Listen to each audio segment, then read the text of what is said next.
बिस्मिल्लाहिर्रहमानिर्रहीम। अस्सलाम वालेकुम नादरीन, आप यूट्यूब चैनल देख रहे हैं। मैं इमरान खान हूँ। नादरीन, पूरी की पूरी हुकूमत, पाकिस्तान की एस्टेब्लिशमेंट और बहुत सारे टाउट्स ये गंडापुर के सामने एक शीशा पिलाई हुई दीवार बन के खड़े हो गए। यानी वो गंडापुर का नुकसान होने नहीं देना चाह रहे। मुझे पहले अंदाज़ा नहीं था कि पाकिस्तान की जो इस वक्त PDM की हुकूमत है या जो एस्टेब्लिशमेंट है या उनके टाउट्स हैं वो गंडापुर से इतना प्यार करते हैं।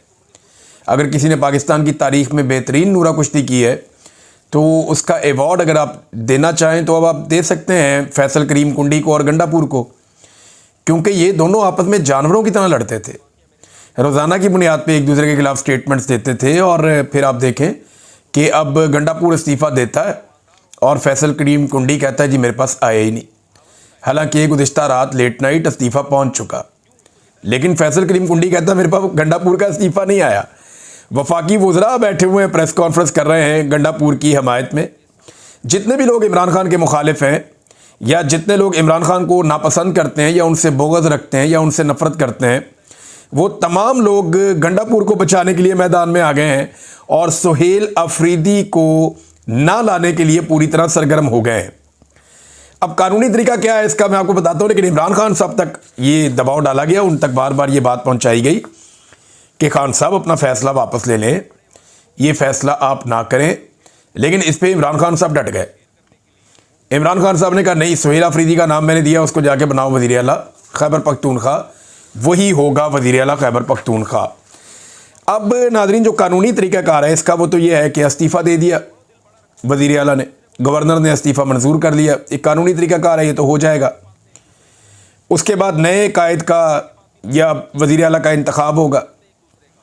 अब नून लीग ने अपना उम्मीदवार दे दिया तो अपोजिशन मुत्तफ़िका उम्मीदवार भी दे सकती है, अलग भी दे सकती है। गंडापुर ने एक दौर में कहा था कि 22 MPAs पूरी तरह से कंप्रोमाइज़ हैं और वो कंट्रोल में है एस्टेब्लिशमेंट के, ये गंडापुर ने कहा था। तो अब वो 22 MPAs का भी इम्तिहान है, क्योंकि इलेक्शन कमीशन ऑफ पाकिस्तान ने फौरी तौर पर एक बड़ी कार्रवाई डाल दी है। उन्होंने सुप्रीम कोर्ट ऑफ पाकिस्तान के एक फ़ैसले को जवाज़ बनाते हुए पाकिस्तान तहरीक इंसाफ के तमाम MPAs को, MNAs को आज़ाद डिक्लेयर कर दिया। यानी अब कोई कहीं भी वोट डाल सकता है, लेकिन जो जहाँ भी वोट डालेगा वो फिर वहीं पे रहेगा, वापस आने का कोई रास्ता नहीं है। खैबर पख्तूनख्वा में इमरान खान साहब के MPA तोड़ लेना कोई खाला जी का वाड़ा नहीं है कि एस्टेब्लिशमेंट जाएगी या सेक्टर कमांडर्स या वहाँ पे जितने भी एजेंसियों के लोग हैं वो लोग अपना दबाव डालेंगे, बंदे गवाह करेंगे, पकड़ेंगे, मारेंगे, कुटेंगे और कहेंगे जी हमने इतने बंदे तोड़ दिए और अब ये बंदे नून लीग के उम्मीदवार को वोट डालेंगे। ये नहीं होना। इक्का दुक्का हो सकता है, बड़े पैमाने पर ये मुमकिन नहीं है, ये नहीं होना। हालात अब बहुत बदल गए हैं। इन्हें तो 2022 में पंजाब में से टोटल मिला के 20 बंदे मिले थे बड़ी मुश्किल से, पूरे पंजाब में इतनी बड़ी असम्बली में से, और बाद में भी उनमें से 16 बंदे 17 बंदे सीटें हार गए थे। PMLN की दुर्गत बन गई थी जहाँ पर ये लोग छोड़ कर गए थे। तो इलेक्शन तो जब भी ठीक होगा, ये लोग तो कभी इलेक्शन जीतने का सोच भी नहीं सकेंगे। हाँ, पैसा वैसा देकर वो कोशिश कर भी लें तो 2/3 अक्सरियत के सामने इनकी दाल नहीं गलनी। कानूनी तरीक़ाकार ये है कि अपोजिशन अपना बंदा लाएगी और जो पार्टी जिसके वज़ीर आला ने इस्तीफ़ा दिया है, रूलिंग पार्टी, वो अपना बंदा लाएगी और फिर नए वज़ीर आला का इंतखाब होगा। नया वज़ीर आला हलफ लेगा। उसके बाद जो नया वज़ीर आला आएगा वो अपनी काबीना के बंदे चुनेगा और फिर एक नई कैबिनेट नए सिरे से काम शुरू कर देगी। सुहेल अफरीदी इमरान खान का उम्मीदवार है, उसके बारे में कल तक कोई बात ही नहीं करता था। कल तक किसी ने नहीं कहा कि यह दहशतगर्द है या दहशतगर्दों का सहूलतकार है।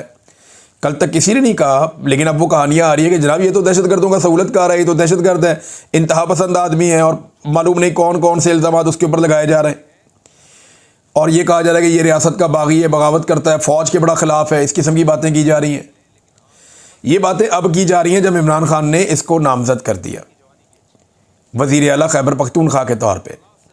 देखिए, इससे पहले ये MPA भी था ना, अवामी नुमाइंदा, तब तो किसी ने कोई आवाज़ नहीं उठाई। बतौर MPA काम किया, कोई मसला नहीं हुआ। बतौर मुशीर काम किया, कोई मसला नहीं हुआ। बतौर वज़ीर काम किया, कोई मसला नहीं हुआ। अब जैसे ही वो आदमी वज़ीर आला के ओहदे के लिए आया जी, मसला पैदा हो गया, बड़ा सीरियस इशू हो गया, क्योंकि अब उसके इख्तियारात बढ़ गए हैं जो एस्टेब्लिशमेंट को सूट नहीं करता। अली अमीन गंडापुर का एक बहुत बड़ा हमायती शेर अफजल खान मरवत, शेर अफजल मरवत जैसा आदमी ये कह रहा है कि ये इमरान खान का बड़ा वफादार है, ये एस्टेब्लिशमेंट को सूट नहीं करेगा सुहेल अफरीदी। लिहाजा एस्टेब्लिशमेंट नहीं चाहेगी कि सुहेल अफरीदी को लेकर आए, क्योंकि वो इमरान खान का बहुत वफादार है, वो बात नहीं मानेगा एस्टेब्लिशमेंट की, सख्त गिर आदमी है। बहुत सारे लोग कहते हैं कि दहशतगर्दी को लेकर और ऑपरेशंस को लेकर इस आदमी का जो नुक्ता नज़र है वो काफ़ी सख्त होगा। अब इसके ऊपर इल्ज़ामात लगाए जा रहे हैं, इसको दीवार के साथ लगाने की कोशिश की जा रही है। गवर्नर कहता है मुझे इस्तीफ़ा मिला ही नहीं, तो मंजूर कैसे करें। वैसे ये नूरा कुश्ती का मैं कायल हो गया। वो ऐसे ना कि माजी में ये पकड़े तब गए थे जब गंडापुर, फैसल करीम कुंडी और ये जो एक और साहब हैं अमीर मुकाम, ये तीनों जब इकट्ठे हुए ना गवर्नर हाउस में, तो तब ये पकड़े गए थे कि इनके तो बड़े गहरे मरासिम में ताल्लुकात हैं, ये तो शीर व शक्कर है आपस में, इनका तो बड़ा प्यार मोहब्बत है आपस में, इन्होंने तो लोगों को बेवकूफ़ बनाया हुआ है। गंडापुर का अमीर मुकाम से भी उतना ही प्यार है और फैसल करीम कुंडी से भी उतना ही प्यार है। ये तो लोगों के लिए मार धाड़, बाहर जाओ कारकुनों को मरवाओ, कारकुनों को गोलियां लग जाए कोई बात नहीं, मारने वाले को हम गले लगाएंगे।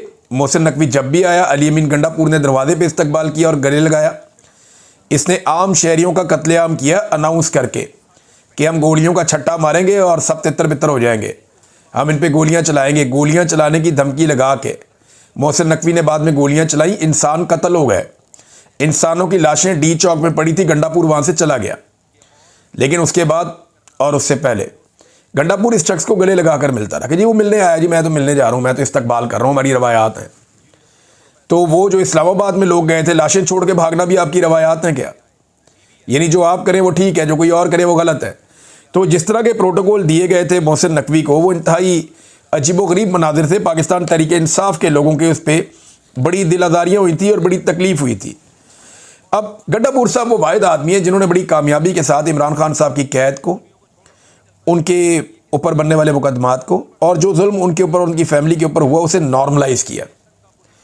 यानी गंडापुर साहब ने बदतरीन जुल्म करने वाले मोहसिन नकवी को जफ्फियाँ डाली हैं तो सबके सामने है, शहबाज शरीफ के सामने, बाकी लोगों के सामने कैसे वो मीठे बन जाते थे सबके सामने। जैसे वो पूरी कैबिनेट को लेकर खाना खिलाने ले गए कोर कमांडर हाउस में, ये भी कहानी सब जानते हैं। तो अब जो सुहेल अफरीदी है उनके ऊपर जो प्रोपेगेंडा किया जा रहा है, वफाकी वज़रा अली अमीन गंडापुर के हक़ में सामने आ गए और सुहेल अफरीदी के ख़िलाफ़ वो लोग ये कह रहे हैं कि जनाब इमरान खान, मुराद सईद और सुहेल अफरीदी ये लोग दहशत गर्दों के सहूलतकार हैं और ये सहूलतकारी करते हैं। मगर कुछ हक़ाइक़ हैं जो आपको याद रखने पड़ेंगे।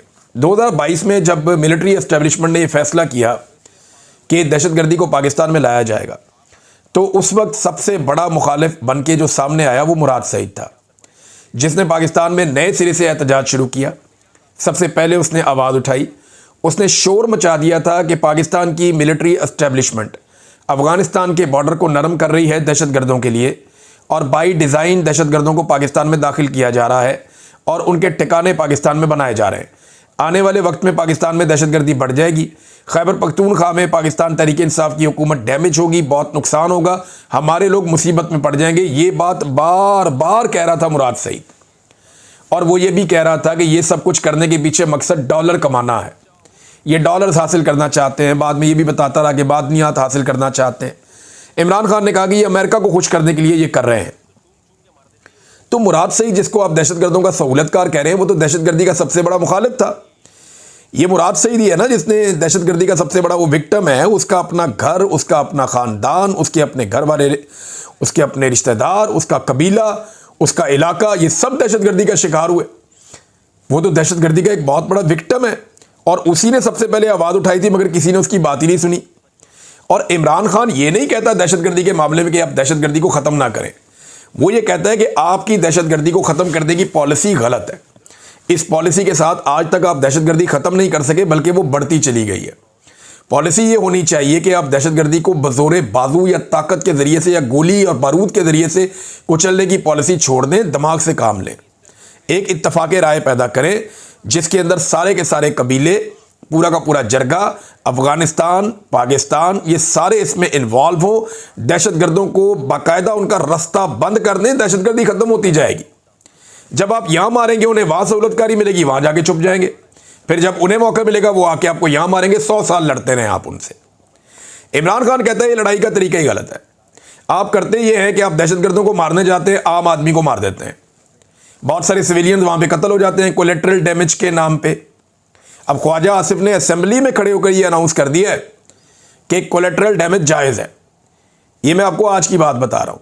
वज़ीर दिफा ख्वाजा आसिफ ने कोलेटरल डैमेज को एक पॉलिसी के तहत अडॉप्ट कर लिया। आज उन्होंने इसको ओन कर लिया कि जी ठीक है, जब दहशतगर्द होंगे तो वहां जाएंगे, मारेंगे तो वहां आम लोग भी मारे जाएंगे और ये होगा, ये भुगतना पड़ेगा सबको। ख्वाजा साहब, आपके शहर में ये नहीं होता ना, लाहौर में ये नहीं होता। वहाँ पे तो पुलिस वाले अपनी जानें देते हैं लेकिन सिविलियंस को बचाते हैं। लेकिन जो आप चाह रहे हैं ना, खैबर पख्तूनख्वा में कि ऊपर से लाके ड्रोन मारा जाए या जेट तैयारों की बमबारी की जाए, पूरे के पूरे गांव मलिया मेट कर दिए जाए, ये पॉलिसी किसी दुश्मन मुल्क में जाके तो आप कर सकते हैं, अपने हमवतनों के साथ आप नहीं कर सकते। ना आपको ये करने देंगे।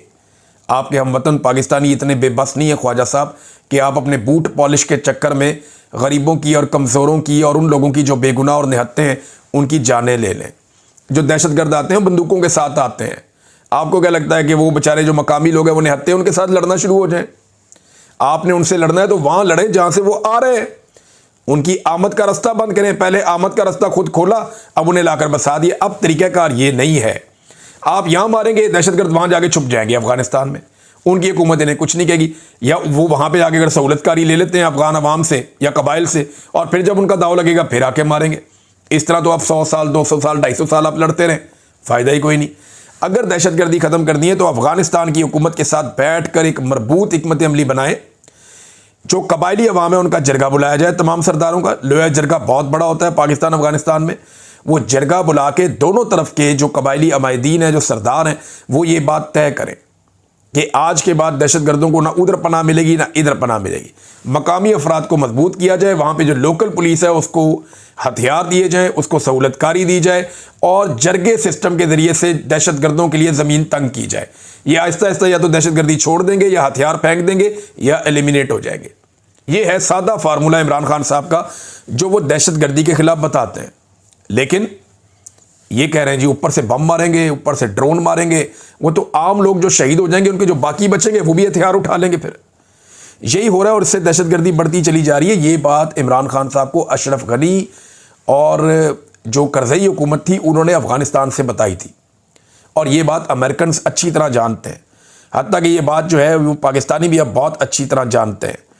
तो इमरान खान साहब कहते हैं ताकत के बजाय मुशावरत से काम कर लें, लेकिन इनके दिमाग में ये बात घुसती नहीं है। अब इमरान खान साहब को वो कह रहे हैं जी दहशतगर्दी का सहूलतकार, और इमरान खान जिस बंदे को लेकर आया वो भी दहशतगर्दी का सहूलतकार, ये दावा किया जा रहा है। लेकिन देखिए इमरान खान ने अपनी बात कैसे शुरू की, जहां उसने वज़ीर आला तब्दील किया।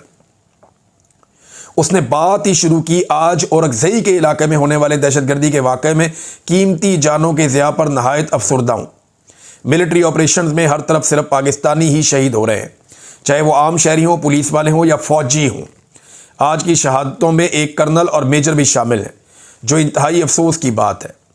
तमाम शोहदा के दर्जात की बुलंदी और ज़ख्मियों की जल्द सेहतयाबी के लिए दुआ गो हूँ। मुल्क पर मुसल्लत माफिया की नाकिस पॉलिसियों की वजह से इस वक्त पाकिस्तान खसूसन खैबर पख्तूनख्वा में दहशतगर्दी की बदतरीन सूरत हाल पैदा हो गई है। पाकिस्तान में इस साल दहशतगर्दी के रिकॉर्ड वाक़यात हुए हैं, जिनमें जिस बड़ी तादाद में कीमती जानों का नुकसान हुआ इसकी मिसाल मिलना मुश्किल है। जबकि साल के इख्तिताम में अभी 2 महीने बाकी हैं। मैं पहले भी बारहा कह चुका हूं कि खैबर पख्तूनख्वा समेत मुल्क में दहशतगर्दों के मुकम्मल खात्मे के लिए 4 स्टेक होल्डर से बातचीत नागुज़ीर है। वो सारी बात जो मैंने आपको पहले बताई है। अब खैबर पख्तूनख्वा की हुकूमत को बारहा हदायत दी, खैबर पख्तूनख्वा में अपने शहरियों के खिलाफ शुरू किए गए गैर ज़रूरी मिलिट्री ऑपरेशन के खिलाफ खड़ी हो। हमारे दौर में इन तमाम इलाकों में अमन कायम हो चुका था, लेकिन इंतहाई दुख है कि खैबर पख्तूनख्वा हुकूमत मेरे अमन के विजन पर अमल दरामद में कामयाब नहीं हो सकी। अब यहाँ हुकूमत की तब्दीली के अलावा उन्होंने कहा मेरे पास कोई चारा नहीं है, मैं खैबर पख्तूनख्वा की वज़ारत आला की जिम्मेदारियाँ सुहेल अफरीदी के सपुर्द करता हूँ। ये है जनाब इमरान खान का विजन। वो दहशतगर्दी के खात्मे के लिए, हालात की बेहतरी के लिए, अमन के क़याम के लिए इमरान खान चाह रहा है कि मैं वज़ीर आला तब्दील करूँ। और ये क्या कर रहे हैं, ये कह रहे हैं नहीं हमने क्योंकि बमबारी करनी है, हमने क्योंकि डॉलर कमाने हैं, हमें क्योंकि मादनियात चाहिए, हमने इलाके खाली करवाने हैं जहाँ जहाँ पे मादनियात हैं। अब इस पॉलिसी के साथ ये दूसरी तरफ चले हुए। तो पाकिस्तानियों को क्या सूट करता है, पाकिस्तानी खुद फैसला कर लेंगे। अगर इन्होंने कोई एडवेंचर किया मौजूदा हुकूमत ने तो ये भुगतेगी भी, ये बात याद रखिएगा। नाज़रीन, अहमद वली खान का मैं एक विजुअल देख रहा था, उसने एक सहाफ़ी से मोबाइल छीनने की कोशिश की, उसका गिरेबान पकड़ने की कोशिश की सिर्फ सवाल करने पे। यानी इन्हें हमेशा कमज़ोर पे गुस्सा आता है, खान जी ऐसा तो ना करें ना। अब आप फील्ड मार्शल से आप माफ़ियाँ मांगते हैं और सहाफ़ियों के आप गिरेबानों में हाथ डालते हैं, कितनी नामुनासिब बात है। उधर देखें इमरान खान को, उसने सहाफ़ी से माफ़ी मांगी और फील्ड मार्शल को कहा जो होंदा ही कर ला, मैं माफ़ी नहीं मांगता। कितना फ़र्क है। एमल वली खान साहब, आप बादशाह खान की औलाद हैं और इमरान खान जो है वो उस कद